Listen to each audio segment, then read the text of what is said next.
Rocco DiSiglio, also known as Rocky DiSiglio, April 11, 1939, Newton, Massachusetts, April 3, 1966, East Boston, Massachusetts, was an American professional welterweight boxer and associate of the patriarchal crime family who was involved in armed robbery and illegal gambling.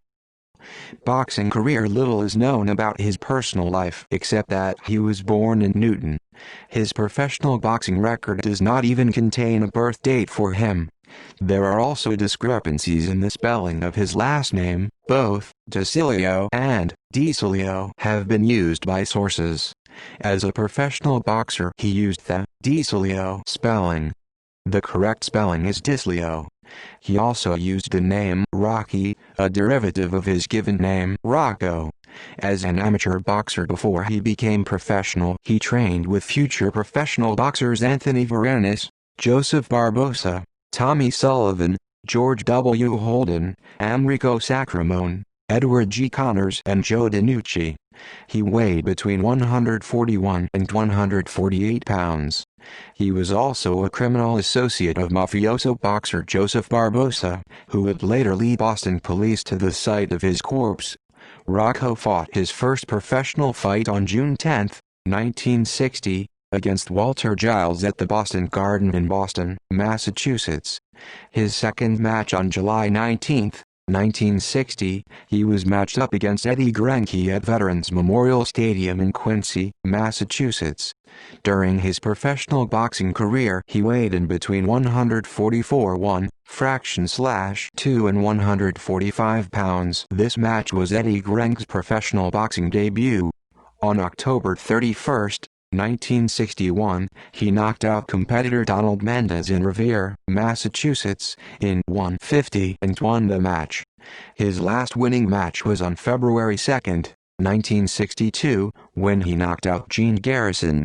Rocco himself was knocked out by Tommy Tebolt on November 17, 1961, in Worcester, Massachusetts, and again on January 9, 1962, in Revere by Jackie Lynch.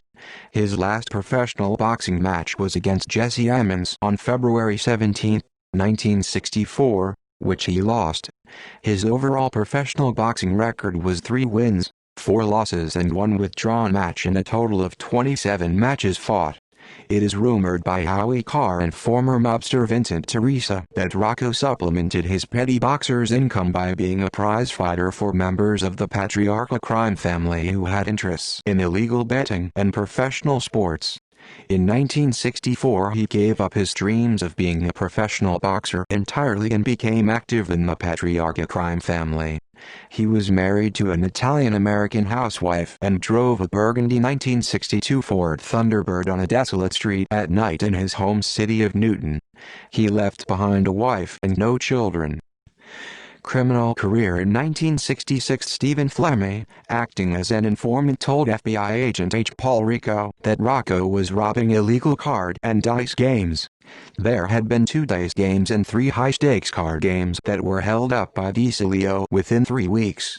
The most recent brazen robbery was on April 9, 1966, when 5 men burst in on a dice game that was happening at an address on the corner of Morton and Blue Hill Avenue in Mattapan, Boston, with Bernard Zina and Richard D. Vincent, armed with sawed-off shotguns. They were robbing lucrative card games that he controlled in his territory of Newton and Lowell, Massachusetts, overseen by Gennaro Anguillo, gambling czar for the patriarchal crime family, which at the time was headed by Raymond Patriarca. They robbed the players of an estimated $4,500. None of the individuals bothered to wear ski masks during, and all appeared to be of Italian ethnic extraction. DiSiglio was the inside man who saw to it that the door was unlocked for Zina and Vincent to come in unannounced and surprise the card players. One of them made a comment to the card players, "Larry told you not to run." Fleming advised the Federal Bureau of Investigation (FBI) that this was a reference to Ilario Zannino, who oversaw a lucrative illegal bar boot game that ran on Sundays in the neighborhood. One of the card players at this game had been relieved of $10,000 and he had just borrowed the money from a Jewish loan shark named Richfield in the North End, Boston, so he could act as a loan shark at the high-stakes card game for unfortunate players. Retaliation from Gennaro Anguillo. Patriarchal crime family underboss and acting boss Gennaro Anguillo of the Anguillo brothers quickly became infuriated with DiSiglio's maverick actions and robbing the patrons of his gambling operations. In 1968, Patriarchal crime family capo Gennaro Anguillo and 2 others were arrested and charged with first-degree homicide but later acquitted. In August 1967, after Paul Ricco testified before a Suffolk County grand jury about his conversations with Joseph Barbosa concerning the murder of DiSiglio, the Boston SAC sent an urgent teletype to J. Edgar Hoover at 1:03 a.m. The special agent in charge noted that Suffolk County District Attorney Garrett Brine was commented that this tremendous penetration into the La Cosa Nostra and the hoodlum element was effected through the outstanding investigative efforts of the FBI and his office. Joseph Barbosa stated that Gennaro Anguillo summoned Bernard Zina and Richard DeVincent and gave them a choice to either carry out the murder of their former gang mastermind or be murdered themselves. The following week, Zina and DeVincent set up DiSiglio at a bar in East Boston, luring DiSiglio to ride with them.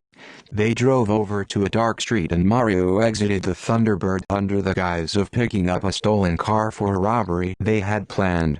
As he sat in the driver's seat of his Ford Thunderbird Landau on a desolate street, he was shot 3 times at close range in the head by DeVincent.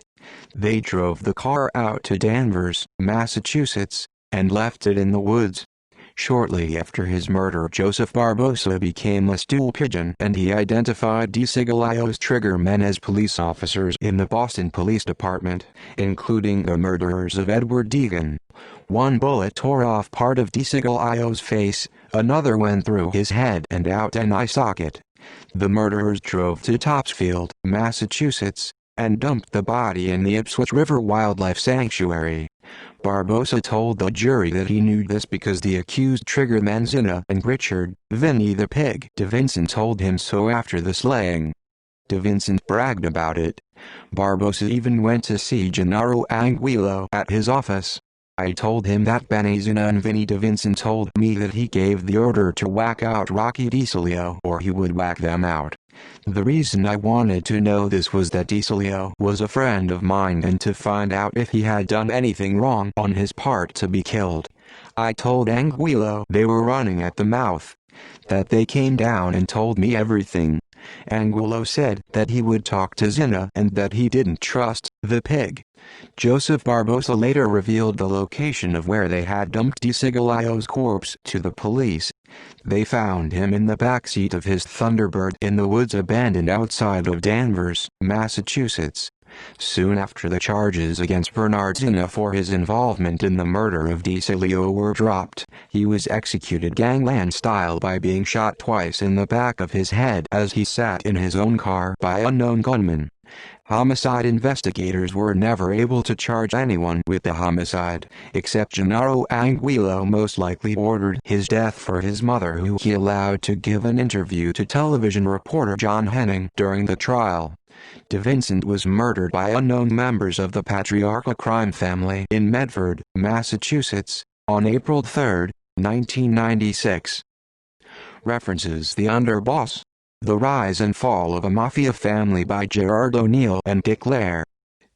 External links: http://www.thebrothersbulgar.com/Rocco%20DiSiglio.htm, http://www.thebrothersbulgar.com/Benjamin%20 Benny%20Zina.htm, http://www.wrk.com/YD-watch/975375, http://www.boxrec.com/list_bouts.php question human_880847 &catboxer